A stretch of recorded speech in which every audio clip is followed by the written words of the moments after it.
Come and listen to my story about a man named Jed. A poor mountaineer barely kept his family fed. And then one day he was shooting at some food, and up through the ground come a bubbling crude. Oil, that is, black gold, Texas tea. Well, the first thing you know, old Jed's a millionaire. Kinfolk said, Jed, move away from there. Said, California is the place you ought to be. So they loaded up the truck and they moved to Beverly Hills, that is, swimming pools, movie stars, the Beverly Hillbillies.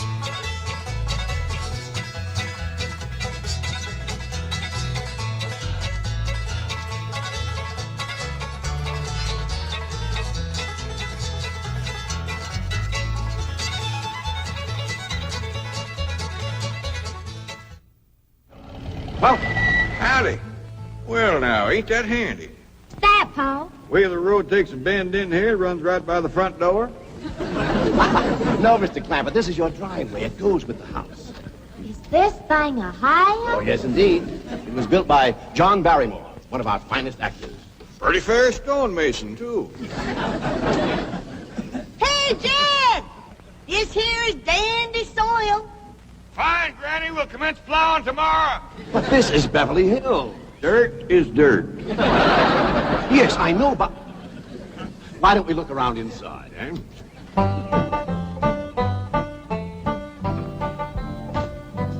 Well, here we are. I hope you're going to like this place I picked out for you. It may be a trifle larger than what you're used to, but I feel a man with $25 million in my bank should live in a manner that... Come in, this is your home.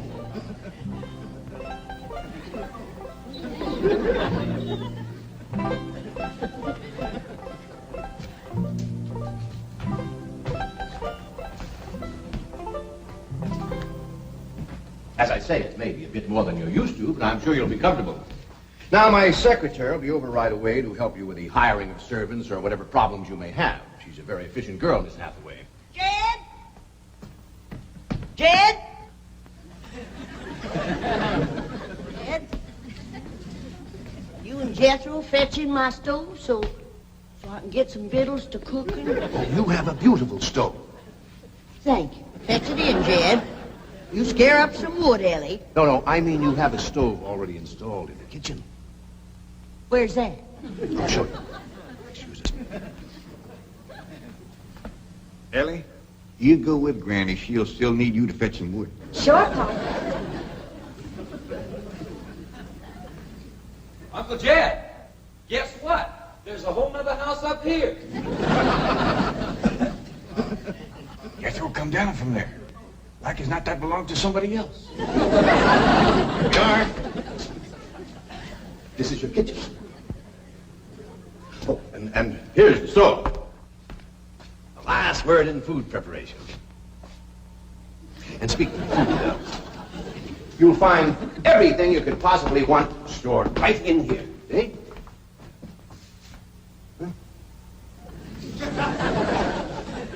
Well, I'll leave you ladies to your culinary delights. Au revoir. Bon appetit. Talks gibberish. You seem to set a great deal of store in this here stove, Granny. Well, we'll see. Ellie, you run out and fetch some wood. I'll get a fire to going in here and we'll see. Jethro, I hope it's all right for you to be missing school. Oh, sure, Uncle Jed. They ain't straight in the 5th grade. You in the 5th grade already? Starting this year. Don't seem like no time at all since I went with your ma to get you started in the 1st grade. You was 6 years old. No bigger than that. We drove clean over to Oxford so you could go to the same school your pa went to. You wouldn't know that town today, Uncle Jed. Oxford? Yes, sir. Well, that town has growed and growed and spread out and built up and just kept getting bigger and bigger. Where today, why, I bet you there must be at least 3 or 4 dozen people living there. A place like that's all right to visit, but I wouldn't want to live there. Do you have any assistance? No, thank you, Mr. Drysdale. We were just talking about Jethro here getting back to school. Oh, Well, we have some excellent educational facilities out here, Mr. Clappett. Where do you go to school, Jethro? Oxford. Yeah, you see, Jethro's ma, that's my cousin Pearl. She married an Oxford man, so naturally Jethro, he goes to school there too. I'm the champion crawdad eater. At Oxford? Jethro put away 3 buckets of crawdads. 4. And he's learned to cipher and everything. Cipher some for Mr. Drysdale. 1 and 1's 2. 2 and 2's 4. 4 and 4 is 8. I have to take off my shoes to get any further than that. Never mind. I'm sure we're thinking of 2 different Oxfords. You see, there's one that's very, very famous and very old. That's where Jethro goes to school. Been there since pioneer days. That's how come it got its name. It's where the oxen used to ford the river. So folks took to calling it Oxenford, and later on it got shortened to Oxford. Well, I'll be running. Oh, by the way, here are your keys. My secretary should be over very soon. Well, thank you very much, Mr. Drysdale, for everything you've been doing for us. Oh, it's my pleasure, Mr. Clappett. You see, I'm not only your banker, I'm your next-door neighbor. Well, say, now ain't that nice? Well, now, why don't you bring your missus over tonight for supper, and I'll have Granny womp up a mess of grits and hog jowl. Well, you see, right now my wife is in Boston. Well, that's too bad. When'll she be back? Not too soon, fortunately. I'll see you later. Well, thank you, Mr. Drysdale. So long. Uncle Jed, you reckon one of these days I can have me a little bitty old taste of Granny's moonshine? Now, Jethro, you know the family rule about Granny's moonshine? You get your first taste on your wedding day and not before. Well, Uncle Jed, that might be an awful long time. I ain't even got me no sweetheart. How come? Why, back home, every time I get me a girl, one of them there big fellas would take her right away from me. Maybe out here in Beverly Hills. Paul, could I please have the axe? I gotta split some wood for Granny. Pinch it, Jethro. Ain't this place got a wood pile? Not that I can find, but I found a whole row of black old dead tree trunks, pretty near as high as this height. Is it kind of big for you to tackle? Well, shucks, no, Paul. They're only this big around, and all trimmed and topped and strung together with the black rope, so as no matter which one you cut, the others keep it from falling. Somebody had a right smart idea there. Just the same, I think I'd rather have Jethro do the cutting. Oh, Paul, let me. Cutting trees and chopping logs ain't no work for a girl. I'm just as strong as Jethro. You ain't neither. I am so. You ain't neither. I am so, too. You want to wrestle? Darn tootin'. Now, here. That ain't no fair fight. Somebody's gonna get hurt. Now, yeah, you see? You're getting too rough. Jethro. A person can get crippled from a hold like that. Get up from there. I can't, Uncle Jed. You turn him loose and get up from there before I take the strap to the boot.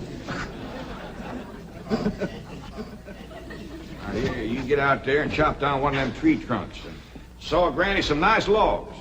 Yes, sir, Uncle Jed. Could have whooped you if you hadn't tripped me. Hey, come back here and sit down. I want to talk to you. Whooped him fair and square, and I'll do it again. You won't. That's what I want to talk to you about. Ellie Mae, you're getting too big to wrestle with boys. I ain't as big as Jethro. Big that way, I mean, growed up. You're a young lady now.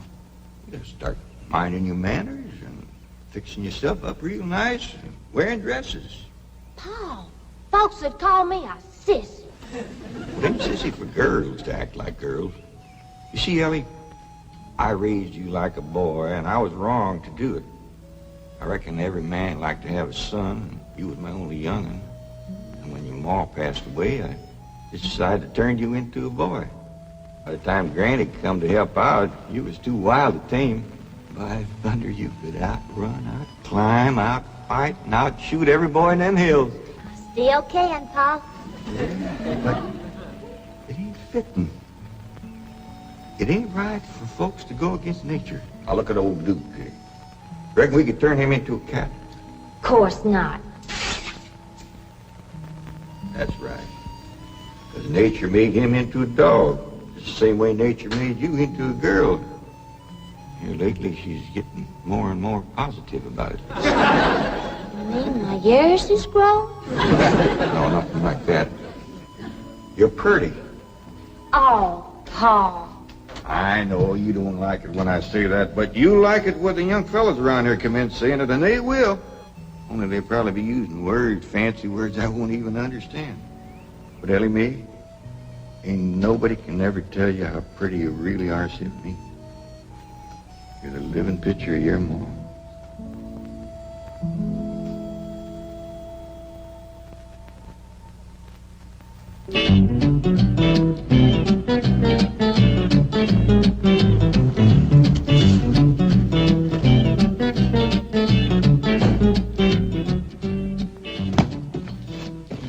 You still here? I thought you were going up to the Clampett estate. I didn't think it prudent for us both to be absent simultaneously. In the event of crises... The only crises you have to worry about right now is keeping Mr. J.D. Clampett happy. Now get up there. Tell me, how did you like the flamingos? What flamingos? I thought pink flamingos around the swimming pool would add a rather elegant touch. Mr. Clampett is not a man educated to elegance. That will take time. Right now, there are more pressing problems. Of course, getting settled, the servant problem. Well, whatever they are, just get up there and solve them. Now, J.D. Clampett is this bank's largest depositor, and I'm making his satisfaction your responsibility. I accept the mantle of responsibility with which you have cloaked my shoulders. And I shall so conduct myself that if this great financial institution shall last 1,000 years, people will still say, this was their finest hour. Handy wood, all right. Got a lot of pitch and tar in it. Ought to burn real good. Yeah. That flimsy grate holds up. Granny, this is top of that tree trunk. You want I should split it up too? No, just leave it outside. Yes, sir. This place ain't even got a wood box. Yeah, folks don't need much wood out here. Remember what Pearl said? It don't get cold. Yeah, I remember. It might not get cold in the day, but it sure freezes solid at night. How you know? I show you how I know. Every bit of food in this here storage bin is froze harder than a rock. Yes. Look.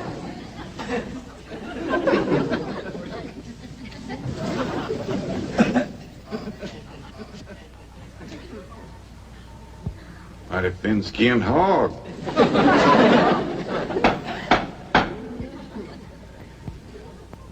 But I'll be doggone. Take me 2 days to thaw out that ham before I can ever cook it.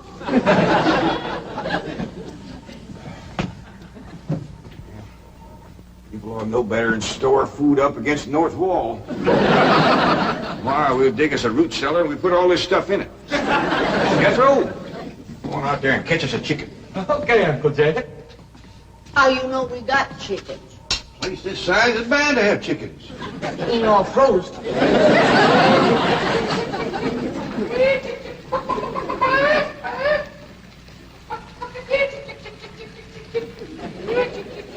Chick, chick, chick, chick, chick, chick, chick.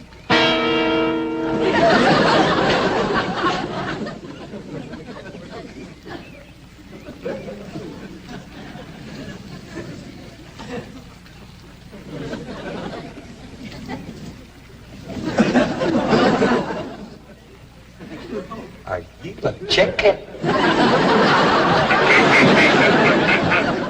Here's that bucket. You want it? You take it, Ellie. See if you can find a creek. I gotta have some water. Oh, pump on this place? It ain't even got a well. Uncle Jed, Uncle Jed. Yeah, boy, did you find a chicken? I found something. I ain't sure if it's a chicken, a goose, a duck, or what. Where is it? I couldn't catch it. That thing can outrun a jackrabbit. There ain't no goose or duck. Must be a chicken. If it is, I was right about things growing bigger out here. That thing was this high. A chicken? Ah, Jethro. Honest, it's got legs this long. Gibby's on the drumstick. Drumstick ain't much. Whoever gets that neck is eating from now on. It commences here and runs plumb up to here. You ain't forgot what I said about Granny's jug of liquor. I ain't been at Granny's jug. You have your in for it. Honest, cross my heart. Where'd you see this chicken? Down by the cement pond. Cement pond. Uncle Jed, that pond is the fanciest thing you ever did see. Why, they are steps. So's the cattle can walk right down into it and get a drink. And up at one end, there's a lady standing there made out of rock. And she's a pouring water out of a jar right into that cement pond. Oh. Well, that's how come that big old pink chicken to get away from me. Flew right over the top of that there rock lady, landed in that pond, and swam like an otter. Just flapping them big old pink wings and hollering. What color did you say that chicken was? It's pink. Ain't I told you that stuff would stunt your growth? Miss Granny, I didn't touch a drop. You and me is going to the woodshed. Jethro, you swear to be telling the truth? So help me, Jefferson Davis. You take your hat off when you speak of the president. He ain't president no more. I'll have no Yankee talk in my kitchen. Now, Jethro, you and me is going back out there and corner that chicken. Granny, you get your fire to going. Ellie Mae, you sweep up out front and keep your eyes open for that Miss Hathaway. I'm counting on her to take you in hand and get you in the right kind of clothes. Come on. Chicken.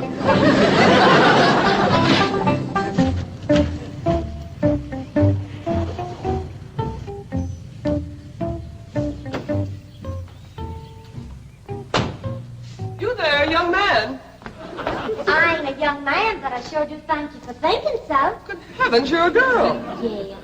I'm Jane Hathaway, executive secretary to Mr. Drysdale. And you, I take it, are a domestic of some sort? Cleaning girl, housemaid?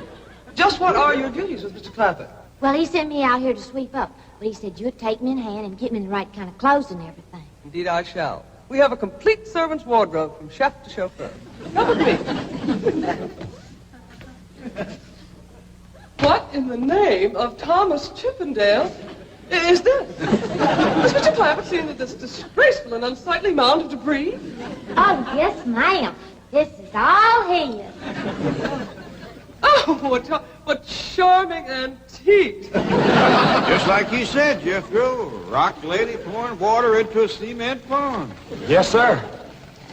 And over there's where I seen that great big pink chicken. Only thing is, it don't sound like a chicken. It makes a kind of hollering noise.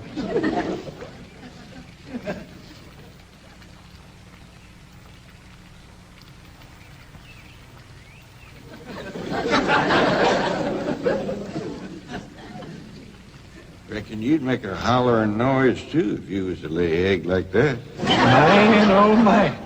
That's what I call an egg. And you won't have to worry about food now. Wait till she cooks this.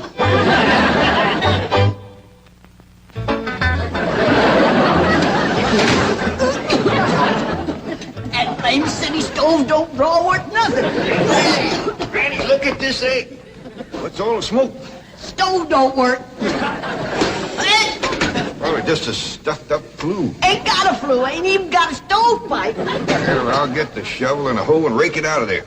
You keep this egg.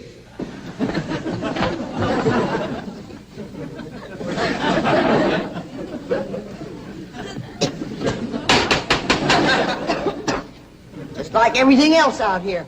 Froze solid.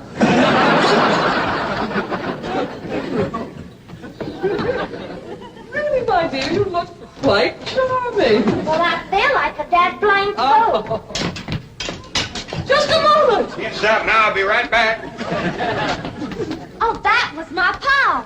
I take it he's a gardener. Oh, yes, ma'am. Pa just can't wait to commence gardening. Apparently. However, as though I admire his enthusiasm, I must forbid him access through the main entrance. Now, tell me about the rest of the staff. Is there a chauffeur? A what? Someone who does the driving. Oh, yes, ma'am. That's Jethro. Of course, I don't reckon he can stay around very long. He's got to get back to Oxford and go to school. Oxford? He attends Oxford University? Well, he just calls it school. Pa went to school there, too. Oh, yes. Old school time. Great pride, those Oxford men. Sorry I couldn't stop before. Granny was having trouble in the kitchen. Pa, do I have to wear this here stuff that Miss Hathaway... No, there can be no appeal from Mr. Clampett's orders. Thank you, ma'am. Glad to see you taking a firm hand. Ellie Mae, that's right pretty. Makes you look taller.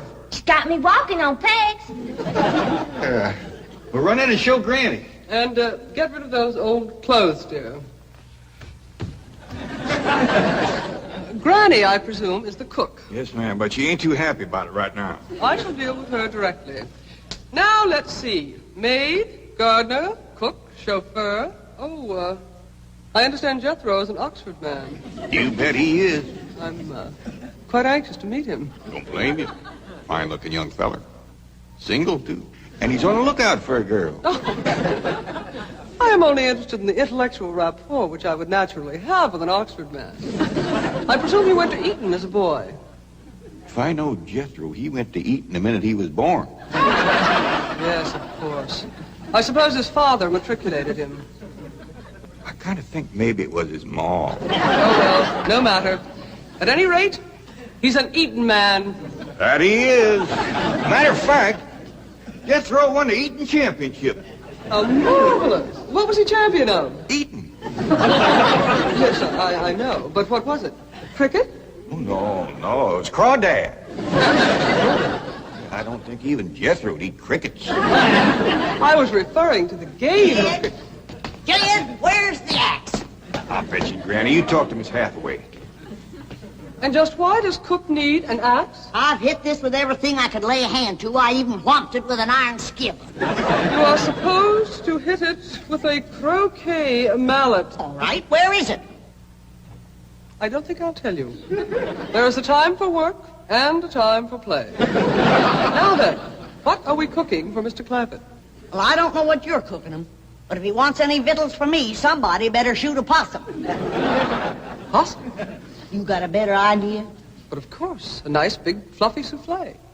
All right.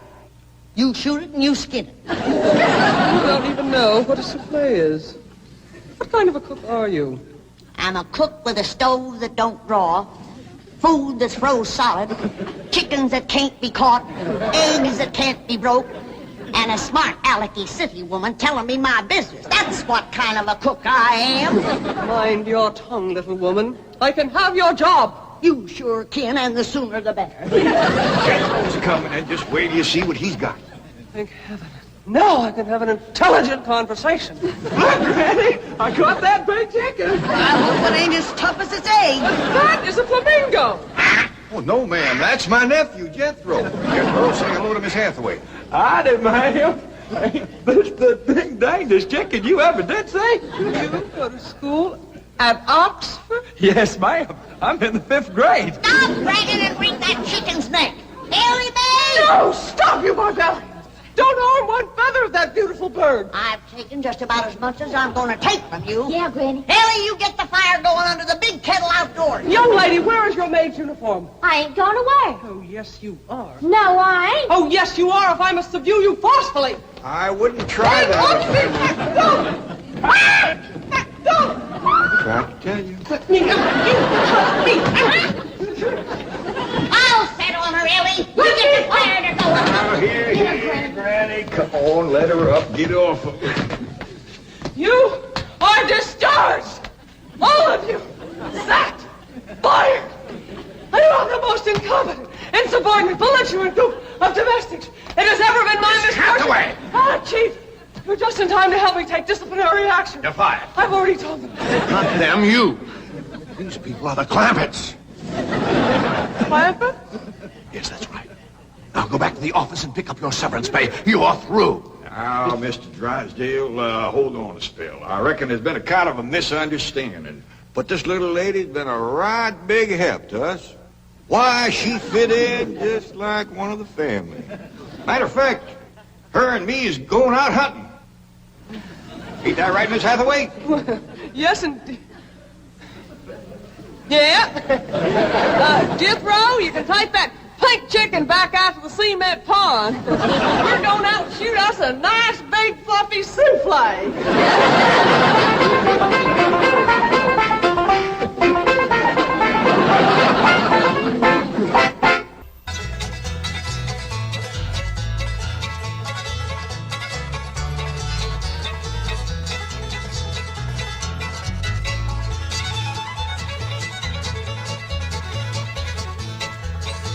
Well, now it's time to say goodbye folks for kindly dropping in. You're all invited back next week to this locality to have a heaping helping of their hospitality. Hillbilly, that